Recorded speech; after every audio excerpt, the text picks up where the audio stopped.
Today I am going the second part of transformation of sentences. We are taking today remove to or use so that. It is carried 2 marks in board examination and it is very easy and very crispy from Achilles sir's style. Let's have a look at the sentences. Here I have written remove to or use so that. Here I have written subject and object. I will help you how to utilize this sentence into so that. Very easy, very crispy. Let's have a fun and do it right now. Okay, have a look at the sentence. Here they have written 4 sentences. First one is, she is too foolish to solve the problem. Second one, they were too foolish to know the fact. Third one, it is too dark for me to see anything clearly. And fourth one, knife is too blunt to cut the vegetable. I have distributed this sentence into 3 rules. I will tell you how to distribute the sentence into 3 rules. First of all, carry out with the first rule. Remove to. How to mention to? I will show you. Take a look. Here in this sentence, double O2, single O2. Here, double O2, single O2. Here, 2 for 2. Here, 2 and 2. कैसे करें? That is the biggest problem. अभी everyone thinking about what is the place is doing. Everyone know. I will tell you how. पहली चीज ये कि सबसे पहला problem ये है कि अपने सर ने किया क्या, ये बॉक्सेस में रख दिया, कंफ्यूजिंग है थोड़ा सा कि बॉक्सेस में रख के करेंगे कैसे। मैंने भी आपको कहा कि we have distributed the sentence into 3 rule. हम सेंटेंस को 3 रूल में कन्वर्ट कर रहे हैं। जरूरी नहीं है कि ऐसा आपको ग्रामर की बुक में मिले। This is my style, so I have converted the sentence into 3 rules. First one is too. Rule number 1 is too. Rule number 2 is 2 for 2, and I have considered rule number 3 as a non-living subject. How can we create and how can we transfer the sentence in so that? I will tell you how. Look at the sentence. The beginning sentence, first and second, carry out rule number 1. Look at this. 2. In third sentence, this is your rule number 2. 2 for 2, and here in fourth sentence, this is your rule number 3. Look at this. Knife is a non-living subject. Yes. So do one thing. First of all, we have convert rule number 1. So I have considered rule number question number 1 and 2 as rule number 1. Here question number 3 is rule number 2, and here question number 4 is rule number 3. How to do? Look at this. In this both sentences, question number 1 and question number 2, look at the helping verb. Here is, that means your sentence is in present tense. In second sentence, verb. Here the sentence is in past tense. अब अगर present tense और past tense ही क्यों बोला? Akhilesh sir को ऐसी कौन सी तकलीफ हुई कि उन्होंने आपको बोला कि भैया टेंसेस देखो? क्यों देखना है टेंसेस? टेंसेस इसलिए देखना है क्योंकि टेंसेस भी इस टाइप में एक अहम भूमिका निभाती है, a major part in this topic. Okay, I will tell you how to solve this. In rule number 2, if your sentence is in present tense, what you will do? You have to just remove to, double O2, and use so here. Okay. After that, single O वाला 2, you have to remove with first that plus beginning subject. अब beginning subject किधर है? कई लोगों को subject और object का भी problem है मेरे भाई. Subject beginning में है. देखिए here. This is your subject. See. Okay. करना क्या? अब कभी कभी ऐसा होता है कि सब्जेक्ट प्रोनाउन फॉर्म में होता है, तो अपने को करना कुछ नहीं. अगर सब्जेक्ट प्रोनाउन फॉर्म में है तो दैट के बाद वो प्रोनाउन फॉर्म लिख दो. लेकिन हो सकता है कभी कभी सब्जेक्ट प्रोनाउन फॉर्म में नहीं आए, नाउन फॉर्म में आए। राम श्याम घनश्याम आए तो क्या करोगे, राम श्याम घनश्याम आएगा तो उसका प्रोनाउन लेने का ही। सीता गीता पिता रीता ही तो सी। लेकिन यहाँ पे क्या है, ऑलरेडी प्रोनाउन है, कुछ नहीं करना है, इस सब्जेक्ट का कान पकड़ना है और यहाँ ला देना, लिख दिया भाई।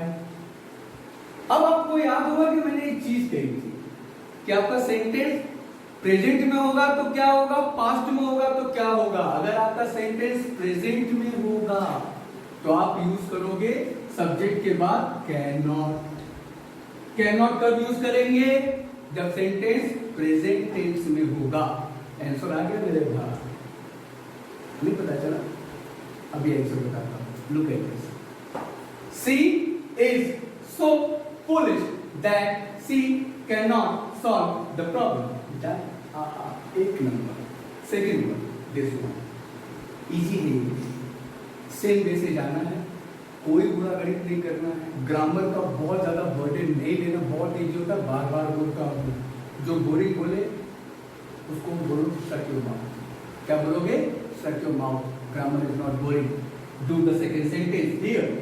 डबल टू निकला, क्या आया, so here you remove to with that, same beginning subject, pronoun form में ही है, उतार दो, ला दिया हमने इधर। उसके बाद देखो सेंटेंस पास्ट टेंस में है। मैंने कहा था आपको, अगर सेंटेंस प्रेजेंट टेंस में होगा तो क्या यूज करेंगे, कैन नॉट, और सेंटेंस पास्ट टेंस में होगा तो यूज करेंगे could not. What is your answer? Answer आ गया मेरे भाई। Don't be shocked. You get your answer. Look at this. They were so foolish that they could not know the fact. एक number. Now we have done rule number 1. Rule number 1 कौन सा था? वापस बता रहा हूँ। 2 वाली जो टाइप होगी वो होगी आपकी रूल नंबर 1। हमने रूल नंबर 1 सॉल्व कर दिया। Now we are going to solve rule number 2. We will start rule number 2. What is rule number 2? 2 for 2. अभी आपके दिमाग में एक क्वेश्चन आ रहा होगा। One question arises in your mind. What is that question? Sir ने ये क्या लिखा है, इसकी क्या जरूरत है मेरे भाई? क्यों सब्जेक्ट और ऑब्जेक्ट लिखा है? सब्जेक्ट और ऑब्जेक्ट का काम आएगा रूल नंबर 1 में, नहीं रूल नंबर 2 में। किसमें आएगा? रूल नंबर 2 में। अब इसका यूज कैसे करेंगे, वो तो जब हम लोग रूल सॉल्व करेंगे then we get the idea कि how we can utilise this subject and object in our sentence. चलो करते हैं इसे। ये 2 निकला, क्या आया, सो। ये 2 निकलेगा, क्या आएगा पहले, दैट। अब मेरे को मारना है ब्रेक। दैट के बाद ब्रेक क्यों? हर रूल में दैट के बाद चेंजेस होंगे। रूल नंबर 1 में हम क्या करते थे, दैट के बाद बिगनिंग का सब्जेक्ट लेते थे, ओके। लेकिन अब यहां पे क्या करेंगे, यहां पे देखो फॉर के बाद कोई ऑब्जेक्ट दिख रहा है आपको? मुझे तो दिख रहा है, मी। यहां पर गेट थोड़ा सा चेंज होगा। In rule number 2 what you will consider as a subject, for के बाद जो ऑब्जेक्ट होगा उसका सब्जेक्ट लेने का। कैसे? अगर फॉर के बाद मी आया तो सब्जेक्ट में क्या कंसीडर करेंगे, आई। हर आया तो सी, हिम आया तो ही, अस आया तो वी, यू आया तो यू, इट आया तो इट, देम आया तो दे। यहां पे क्या है दोस्त, मी। क्या आएगा, आई। उसके बाद as equal. Sentence present tense में है तो कैन नॉट, पास्ट टेंस में है तो कुड नॉट। यहां क्या है, प्रेजेंट टेंस, क्या लगेगा, कैन नॉट। एक चीज और, जब आप आंसर लिखने लगोगे ना तो सेंटेंस से ये फॉर्म पूरा निकाल देने का। कैसा आंसर होगा, it is so dark that I can not see anything clearly. I repeat the answer once again, it is so dark that I can not see anything clearly. क्यों? हमको ये फॉर्म सेंटेंस से निकालना है, ये निकालना नहीं भूलना। अगर आपने रख दिया तो wrong. Now we are going to solve our last rule, that is rule number 3. ये नॉन लिविंग सब्जेक्ट क्या होता है, ऐसा सुना नहीं कभी हम लोगों ने, क्योंकि अकेले सर का ग्रामर है। जो नहीं सुना है वो सुनोगे। अब यहाँ पर मैंने इसको नॉन लिविंग क्यों बोला है? एक्चुअली कैसा होता है ना कि ग्रामर बोरिंग लोगों को इसलिए लगता है क्योंकि उसको शायद मुझे ऐसा लगता है कि आप बोरिंग अंदाज से पढ़ते हैं या आप उसको बोर फील करके पढ़ते हैं, दैट्स व्हाई बोरिंग लगता है। बोरिंग है नहीं। अब चलो इसको नॉन लिविंग सब्जेक्ट मैंने क्यों बोला? देखो आपको ना थोड़ा सा प्रॉब्लम होगा। रूल नंबर 1 और रूल नंबर 3 को जरा ध्यान से देखो, दोनों में 2-2 है। अब एग्जाम में जाओगे और अखिलेश सर के लिए बुराइयां करना चालू करोगे, बोलोगे यार क्या पढ़ाया इसने, आया मस्त वीडियो बनाया दनादन और बोला कि ये कर देना, रूल नंबर 1 ये है, रूल नंबर 2 ये है, रूल नंबर 3 ये किया। क्या मैंने जो किया बरोबर किया। अगर आप रूल नंबर 1 और रूल नंबर 3 को देखें तो देखो जरा सब्जेक्ट। रूल नंबर 1 में सब्जेक्ट लिविंग है, एक जगह सी है और एक जगह पे दे है। लेकिन अगर यहीं पे रूल नंबर 3 देखो तो आपका सब्जेक्ट नॉन लिविंग है, नाइट। इस तरीके से आप रूल नंबर 1 और रूल नंबर 3 को डिस्ट्रीब्यूट करोगे। रूल नंबर 1 में भी 2-2 होगा लेकिन सब्जेक्ट क्या होगा? लिविंग। रूल नंबर 3 में भी 2-2 होगा लेकिन सब्जेक्ट क्या होगा? Non living. अब पता चला 3 कैसे अलग हुआ। अब इसको सॉल्व करते हैं, इजी थोड़ा। हाँ, ये 2 निकला, क्या आ जाएगा? सो। ये 2 निकला, पहले क्या आएगा? दैट। मैंने आपको कहा था हर रूल में दैट के बाद चेंज है। अब दैट के बाद क्या करेंगे? अगर आपका सब्जेक्ट ही नॉन लिविंग है तो दैट के बाद यूज करेंगे नो वन। क्या यूज करेंगे? No one. नो वन के बाद सेंटेंस किस टेंस में है? प्रेजेंट। अब बच्चे लोग बोलेंगे सर कैन नॉट, यहां पे नेगेटिव वर्ड इस्तेमाल किया है, तो अगर सेंटेंस प्रेजेंट में होगा तो कैन नॉट नहीं सिर्फ कैन लगेगा, और अगर सेंटेंस पास्ट टेंस में होगा तो कुड नॉट नहीं सिर्फ कुड लगेगा। यहां क्या लगेगा? कैन। चलो आंसर बोलते हैं। Knife is so blunt that no one can cut the vegetable. Very easy. लेकिन what is my funda? Once more, एक बार फिर आते हैं, एक टाइप को वापस से रिपीट करते हैं। आपकी मैंने अभी आपके लिए जो आज टाइप ली थी वो थी रिमूव टू, जिसको हम लोग बोलते हैं यूज सो दैट। अब कैसा होता है कि बोर्ड कंफ्यूज करती है स्टूडेंट को, कई कई बोलती है बोर्ड रिमूव टू, बच्चे लोग टाइप पढ़ी होती है, लेकिन गलती से बोर्ड ने अगर आपको बोल दिया कि यूज सो दैट, बस वहीं पे बच्चा मेरे लिए बुराई करना चालू कर देता है। एक ही चीज, ये तो नहीं पढ़ा था, अरे रिमूव टू का मतलब क्या? टू निकाल लो। अगर टू निकालोगे सेंटेंस से तो कुछ ना कुछ तो यूज करोगे ना, तो क्या यूज करोगे? So that. तो मैंने आपको कहा था कि we have consider this topic into 3 rules. One is 2-2, second is 2-4-2, and third is non-living subject.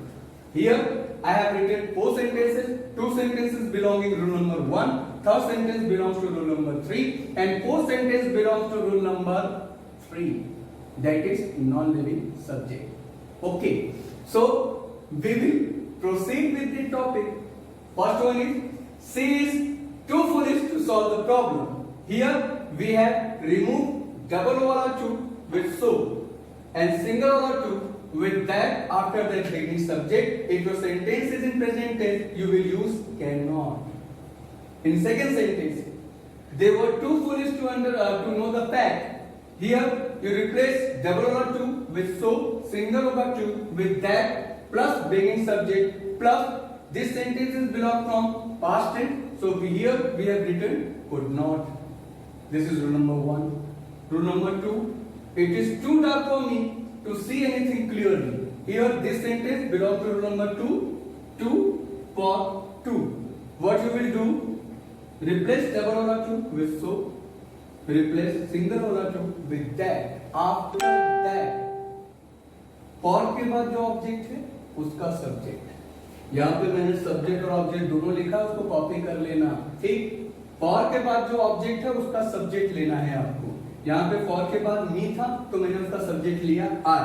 Sentence present tense में था इसलिए यूज किया कैन नॉट। आंसर लिखते समय ये जो फॉर के बाद जो भी ऑब्जेक्ट आएगा ना वो निकाल देगा। आंसर क्या आएगा?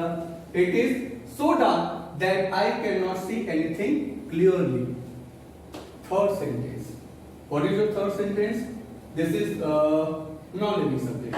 Knife is too blunt to cut the vegetable. Here double wala to replace with so, single over 2, replace with that, plus if your subject is in non-living thing, then you will use no one. What you will use as a subject? No one. After that, if your sentence belongs in present tense, then you will use only can. If your sentence belongs with past tense, you will use only could. So what is the answer? Knife is so blunt that no one can cut the vegetable. I hope that you will like this video, and please like, subscribe. If you have any query, go into the comment box, write your queries, we will solve it.